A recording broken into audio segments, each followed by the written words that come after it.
আমাদের সেই কাঙ্ক্ষিত স্বপ্ন এক্কেবারেই পূরণ হয়ে গেল। এইমাত্র খুলনা থেকে ছুটে আসছে জাহানাবাদ এক্সপ্রেস, যেটি ছুটে যাবে ঢাকার কমলাপুর রেল স্টেশনে।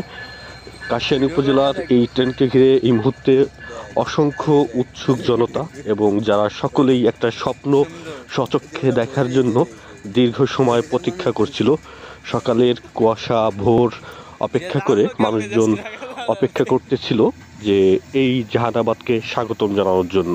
কাশিয়ানী উপজেলার জংশনে প্রবেশ করছে জাহানাবাদ এক্সপ্রেস, এবং এরই মধ্য দিয়ে কাশিয়ানী উপজেলার সাধারণ মানুষের দীর্ঘদিনের যে স্বপ্ন, যে কাশিয়ানী থেকে ঢাকা ট্রেনে করে যাওয়ার পদ্মা সেতু হয়ে, সেই স্বপ্ন বাস্তবে রূপ নিল এবং কাশিয়ানীর আরও একটা উচ্চতায় পৌঁছলো।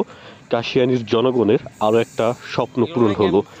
এই সব কিছু আমাদের কাশিয়ানী উপজেলাকে আরও একটা মাত্রা যোগ করবে। ভাবতেই অবাক লাগছে যে সকালবেলা বাসা থেকে ঢাকা যে অফিস করে ইচ্ছা হলেই রাত্রে বাসায় ফেরা যাবে, এবং এটা এক অন্যরকম অনুভূতি।